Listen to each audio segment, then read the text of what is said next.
Hi there, and welcome to another Visart tutorial. Now, a lot of you have been asking us how to insert filters, labels, grids into the data dashboard, so I'm going to walk you through that process.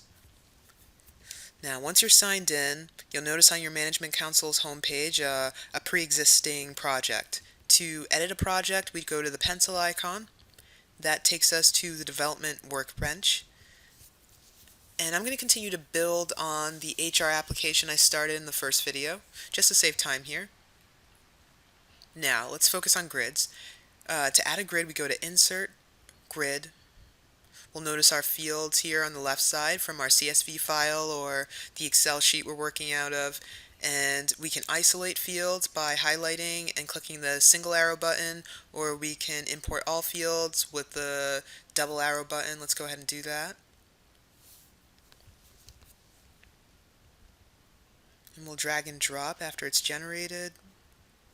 We can stretch to our taste. And here's our grid.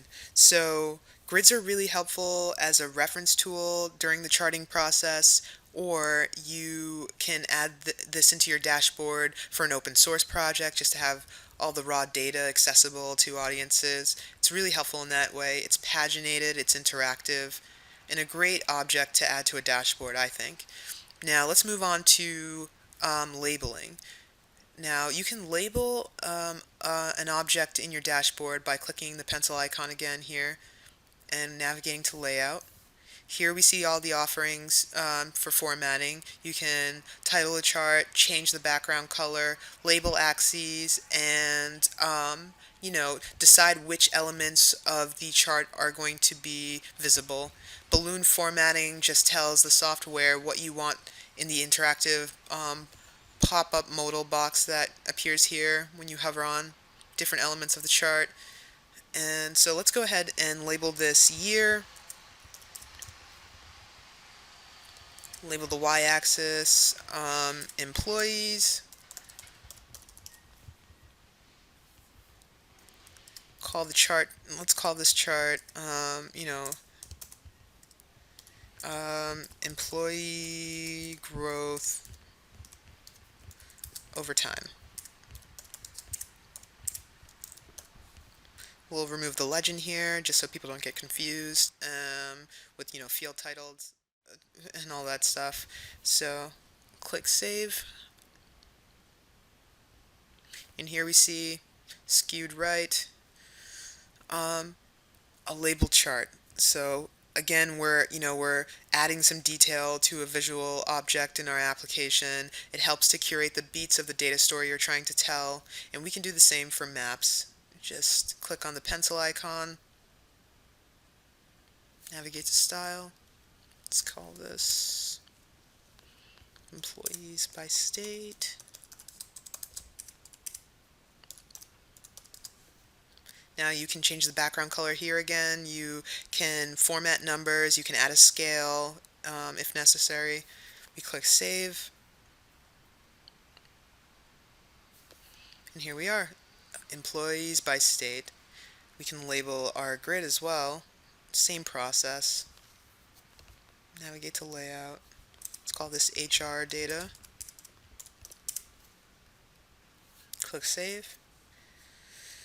So that's labeling. Very simple, just enhancing the objects on your dashboard. Not too hard.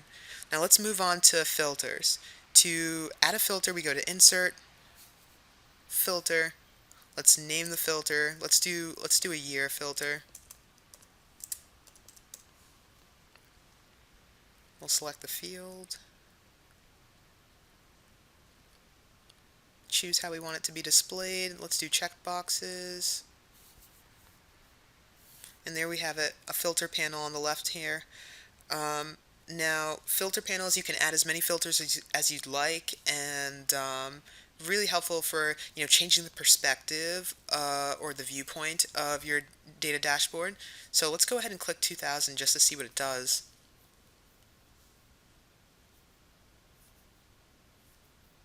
And here we are, hyper-focused on the year 2000. We see they had 6 employees and they were only working out of one state. But let's click 2001.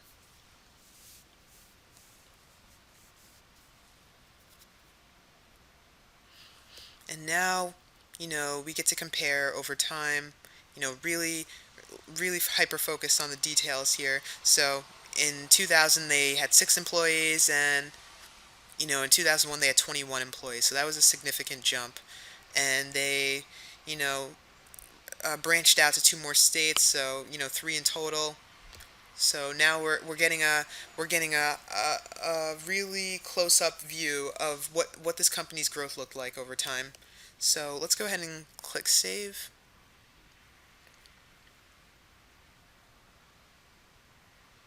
And so that's saved. Now let's see how it's going to look like to an audience. Go to open, click on the title here. It's going to generate in a second. And everything should be the same as edit mode, except your audience doesn't have the capability of changing anything. And look, here we have it. So we have labels, we have a grid, we have filters. I hope this helps, and feel free to leave me comments in the comment section, or email me, reach out. Um, and we're going to have more videos to come. We're really working with simple charts right now. The charts get more complicated, but we're going to walk you through that process. So until next time, happy visualizing.